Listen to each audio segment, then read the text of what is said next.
지난 20일 도널드 트럼프 미국 대통령이 주한미군 규모를 현재 수준으로 유지하는 조항을 담은 2020 회계연도 국방수권법 NDAA에 서명하였습니다. NDAA는 다음 해 국방 예산의 틀을 잡는 근거로서 동맹국들에게 과도한 방위비 분담 요구를 경계하는 조항도 포함되어 있어 사실상 트럼프 정부가 강력하게 밀어붙이고 있는 주한미군 방위비 대폭 인상이 지금 당장 이루어질 가능성은 거의 없어졌다고 볼 수 있습니다. 미국이 주한미군 철수를 계획 중이다 라고 하는 일본 측의 주장도 터무니없었다는 사실 또한 알 수 있죠. 상황이 이렇게 흘러가자 일각에서는 사실 미국은 주한미군의 문제에 있어 절대 한국보다 고점을 차지할 수 없다 라는 분석이 나오고 있는데요. 그 이유로 들고 있는 것이 색다릅니다. 물론 대한민국이 동북아의 지정학적 요지에서 북한과 중국, 러시아의 세력을 견제하는 것의 핵심이긴 하지만 실제로 미국은 과거에도 소련의 영향력을 확장을 저지하는 경계에 일본은 최전방으로 두었지만 한반도는 경계선 밖에 두었듯이 어느 정도 손해를 감수한다면 충분히 포기할 만한 국가로 대한민국을 바라보고 있습니다. 때문에 트럼프 대통령도 한미동맹을 혈맹의 관점이 아닌 경제적인 관점에서 바라봐 여태까지 방위비 분담금 인상을 압박했던 것이고요. 미국이 대한민국을 아주 중요한 전략적 요충지이자 지속적인 감시와 견제를 필요로 하는 땅으로 생각하는 더 중요한 이유가 있는데요. 그것은 바로 대한민국의 핵무장 가능성입니다.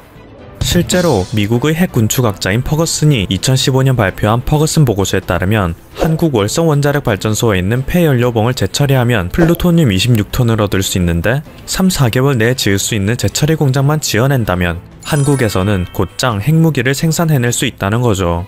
그 물량 또한 무려 4,330개에 달한다고 합니다. 서울대 원자핵공학과 서균열 교수는 이런 일련의 과정을 모두 고려한다면 한국이 핵탄두 100개를 만들어내는데 걸리는 시간은 불과 2년도 채 안 된다 라고 하였죠. 핵무장을 해낼 수 있는 기술력을 가진 국가가 최근 거세지고 있는 반미정서와 자주국방을 내세워 정말로 핵무기를 개발해낼 수도 있다는 공포를 미국은 직면하게 된 것인데요. 심지어 한국은 이미 과거에 핵무장을 시도하려 했던 전력도 있기에 미국은 한국의 군대를 주둔시키고 군 통수권을 지니며 견제하지 않을 수가 없는 것입니다. 1978년 작성되어 2005년 공개된 CIA의 한국 핵개발과 전략적 의사결정이라는 보고서에 따르면 당시 대통령이었던 박정희는 암호명 890 계획을 승인했었다는데요. 이것은 미사일 설계와 핵탄두 그리고 화학탄두 등을 연구하여 최종적으로 핵무기를 개발해내는 계획이었습니다. 미국이 베트남전에서 패배하여 철수하였고 이후 닉슨 대통령이 자국 방위의 책임은 자국이 스스로 부담해야 한다 라는 닉슨 독트린을 제창하자 박정희 대통령은 미국의 영향력과 한미동맹의 견실함에 대해 의문을 품기 시작하였죠.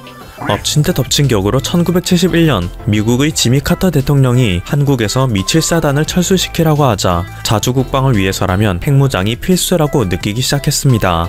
당시 군사력 수준에서도 만약 대한민국이 핵무장을 하게 된다면 더 이상 북한도 한국을 위협할 수 없을 거라는 생각을 갖기도 했죠.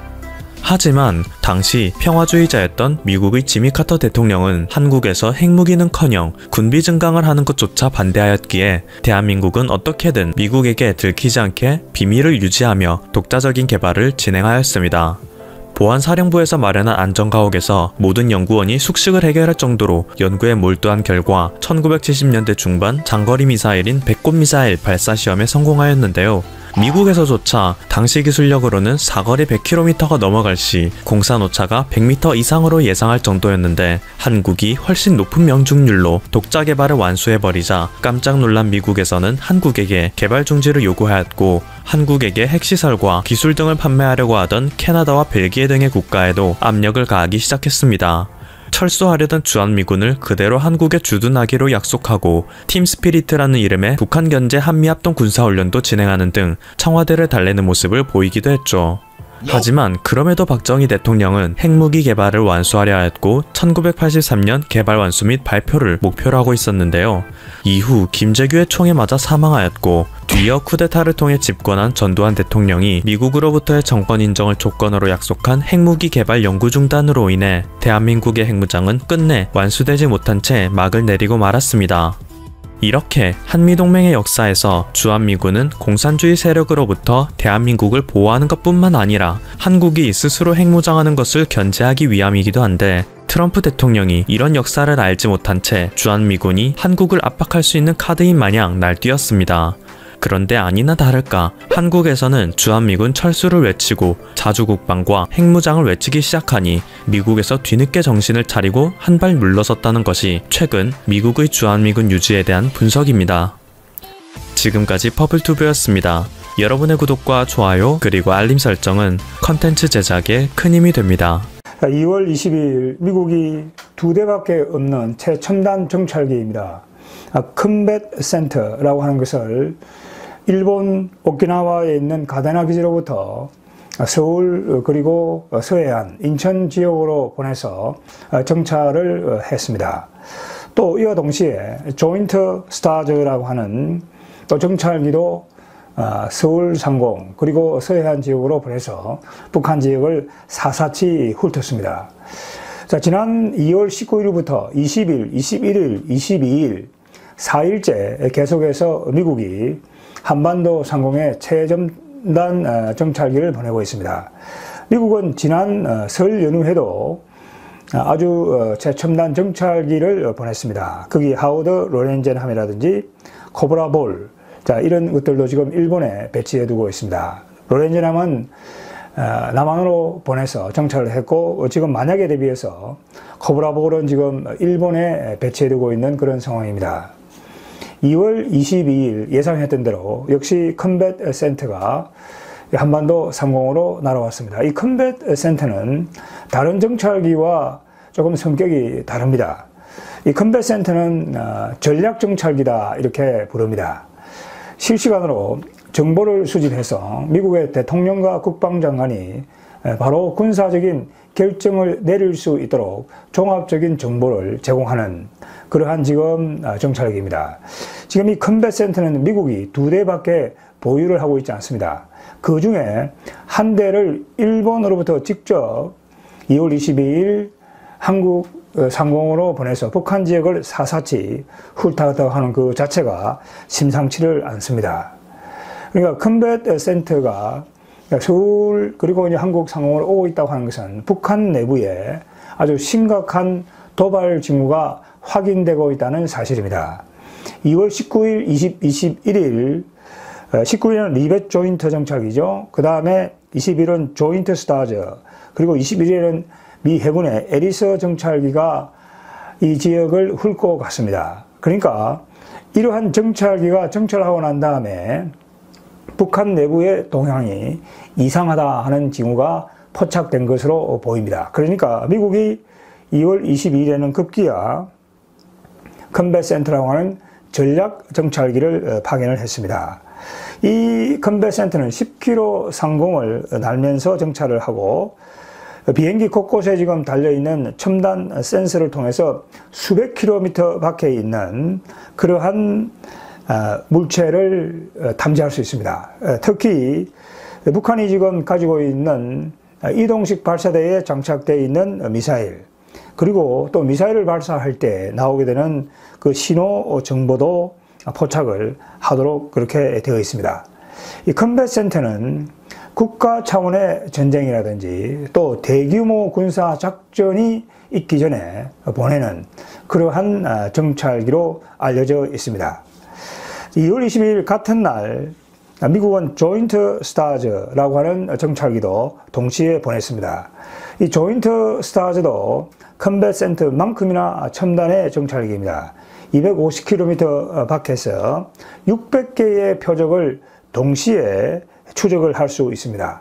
작전 반경이 한반도 면적의 5배입니다. 그만큼 넓게 볼 수 있는 그러한 정찰기입니다.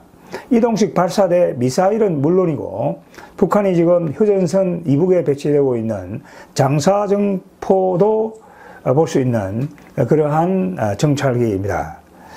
그리고 2월 21일에는 미 해군 에리스 정찰기가 인천과 서해 지역을 정찰했습니다.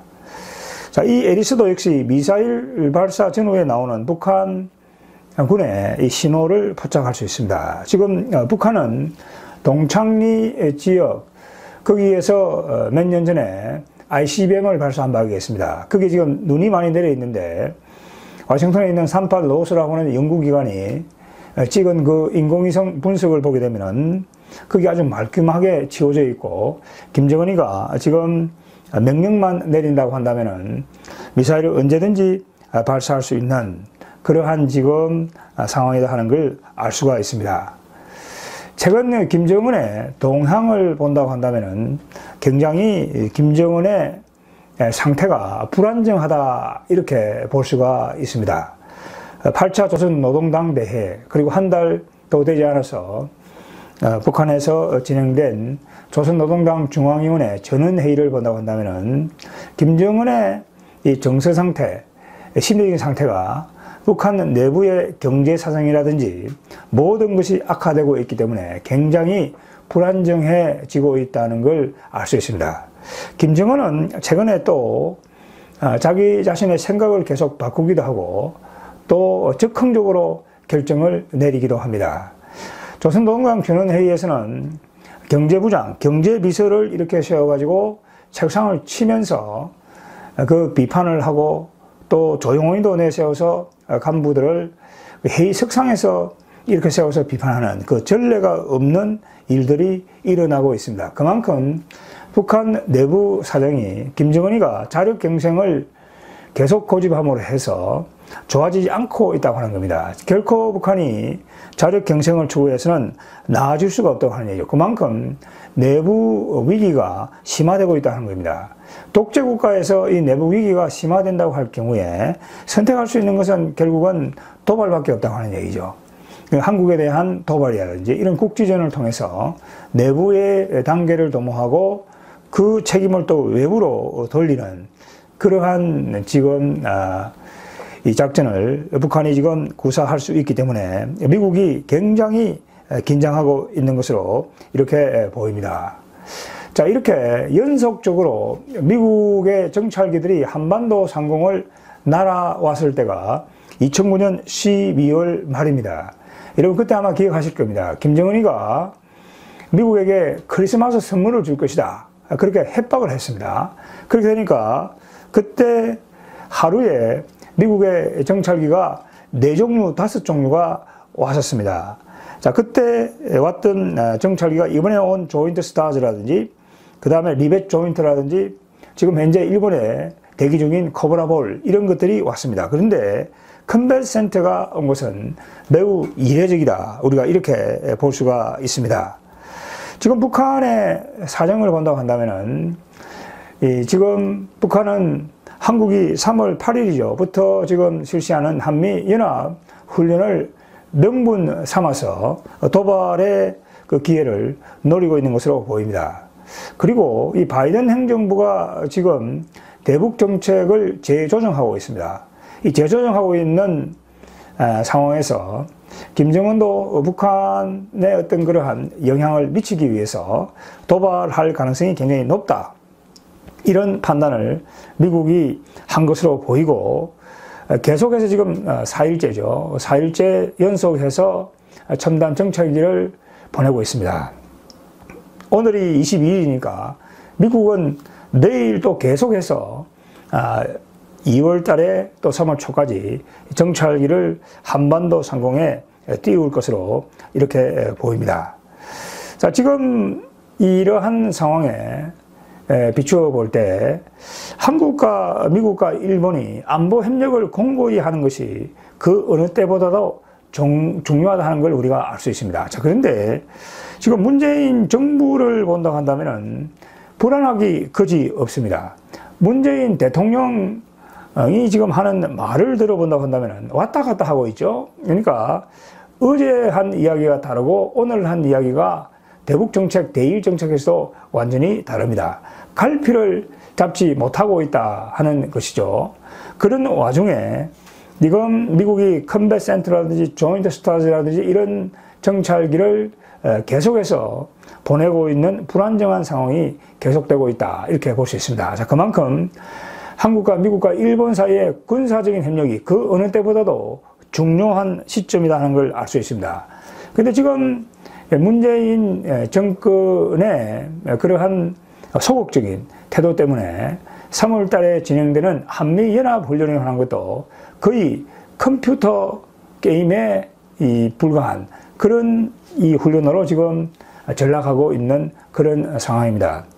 로버트 에이브람스 사령관은 이 훈련을 실전처럼 하지 않는 군대는 북한의 도발을 받았을 경우에는 혼비백산할 것이다 라고 하는 그런 경고를 하고 있는 상황입니다. 우리가 운동선수도 하루 훈련을 하지 않는다 할 경우에는 상당히 어려움이 있죠. 그런데 지금 한국과 미국은 거의 30개월 넘게 대규모 군사훈련을 전혀 하고 있지 않은 상황입니다. 그러나 북한의 사정은 전혀 딴판이죠. 김정은이가 8차 조선 노동당대를 마치고 난 야밤 열병식에서 그 신형 SLBM을 들고 나오고 한국을 때릴 수 있는 전술 핵무기 장착에 관한 이스칸데르 미사일도 내놓고 있습니다. 자, 이런 상황에서 문재인 정권의 그야말로 안이한 태도를 하는 것은 정말 문제다 이런 생각이 듭니다. 전시작전 통제권도 한미연합사로부터 가져와야 되겠다. 그건 한미연합사를 해체하겠다고 하는 얘기죠. 미국이 볼 경우에는 대한민국이 전시작전 통제권을 행사할 수 있는 능력도 없는데 그것을 가져가겠다라고 억지를 피우는 것은 결국은 한미연합사를 해체 수준으로 끌고 가고 결국은 한미연합 방위체제를 무력화시키겠다 하는 그거로밖에 보이지 않는다 하는 겁니다. 지금 미국이 지금 계속해서 이렇게 컨벳 센터라든지 전략정찰기를 지금 보내는 이유는 그만큼 북한 내부의 사정이 심각하고 언제든지 도발을 할 가능성이 높다 하는 겁니다.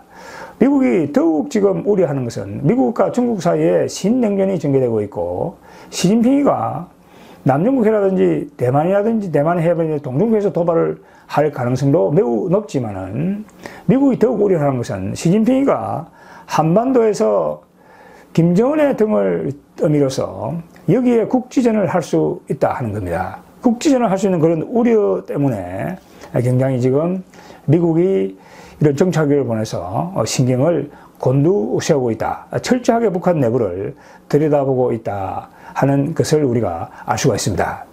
미국은 19일부터 22일까지 4일간 계속 정찰기를 보냈습니다. 자, 23일 2월달 내내 3월달까지도 미국은 북한에 대한 감시에 고삐를 바짝 재일 것으로 이렇게 예상이 됩니다. 자, 오늘은 여기까지 하도록 하겠습니다.